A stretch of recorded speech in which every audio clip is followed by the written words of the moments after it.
आणि फायनली जवळपास आता दिवसभर फिरून वगैरे संध्याकाळची जी आरतीचं मी ठरवलेलं होतं की ह्या वेळेला संध्याकाळी आरती करायची आहे, म्हणजे लक्ष्मी मातेची संध्याकाळची जी आरती आहे ना रात्रीची 8:30ची, तर त्या आरतीलाच ह्या वेळेस जायचं आहे. तर दरवेळेस मी जेव्हा महालक्ष्मी मातेला येते ना तर तेव्हा सकाळी लवकर म्हणजे रात्रीची ट्रॅव्हल करते, सकाळी लवकर कोल्हापूरमध्ये उतरते आणि मग अंघोळ वगैरे करून लगेच सकाळी सकाळी दर्शनाला जायची. तर ह्यावेळेस ठरवलं होतं की ह्यावेळेस स्टेला थांबायचं आहे, मस्त संध्याकाळची आरती वगैरे घ्यायची लक्ष्मी मातेची आणि जितका पण वेळ लागेल ना पण तेवढा वेळ थांबायचं. तर जवळपास आता पंडाळमध्ये खूप सारी गर्दी होती आणि नेमकं शुक्रवारचा दिवस असल्यामुळे ना तर अजूनच जास्त गर्दी होती. स्पेशल आरती वगैरे ज्या गोष्टी आहेत त्या शुक्रवारच्या दिवशी खूप वेळा हे केल्या जातात.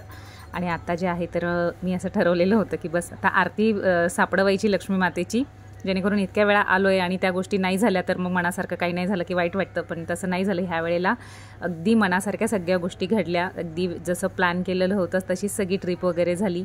त्याच्यानंतर जवळपास 3.5 ते 4 तास आम्हाला पंडाळमध्ये थांबावं लागलं, पण फायनली लक्ष्मी मातेचं खूप सुंदर आणि छान असं दर्शन झालं.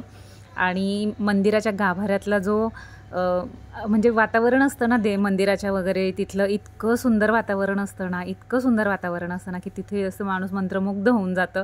निघावंसंच वाटत नाही, असं वाटतं की अजून थोडा वेळ इथे थांबावं, अजून थोडा वेळ टाईम स्पेंड करावा आणि अजून थोडं हे करावं. म्हणजे जे पॉझिटिव्ह एनर्जी असते ना तर त्या सगळ्या गोष्टी आहेत. आणि लक्ष्मी मातेला कायच सांगणार ना, लक्ष्मी मातेने जे पण काही दिलं आहे ते ऑलरेडी मी सगळं एक्सेप्ट केलेलं आहे माझ्या आयुष्यात. त्याच्यामुळे तिन्ही माझ्यासाठी, माझ्या आधी आर्यासाठी जे पण गोष्टी प्लॅन केलेल्या असतील त्या तिच्या प्लॅननुसारच व्हाव्या.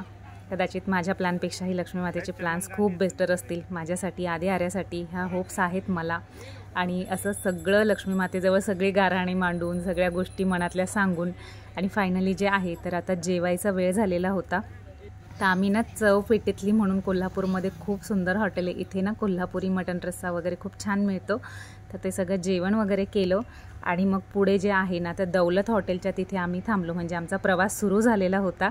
आणि फायनली आम्ही इथे परत चहाला वगैरे थांबलो, चहा वगैरे घेतला आणि आता रात्रीचा जो आहे तो प्रवास सुरू झालेला होता. आणि जवळपास आम्हाला आता नाशिकमध्ये यायला 10, 10:30, 11 वाजणार होते. तर अशा पद्धतीने माझी कोल्हापूरची आधी आर्यासोबतची जी ट्रिप होती ना ती एकदम बेस्ट आणि छान झालेली आहे. खूप साऱ्या मेमरीज वगैरे आम्ही कलेक्ट केल्या, एकमेकांसोबत खूप क्वालिटी टाईम स्पेंड केला. तर चला भेटूया आता नेक्स्ट व्हिडिओमध्ये. Bye bye.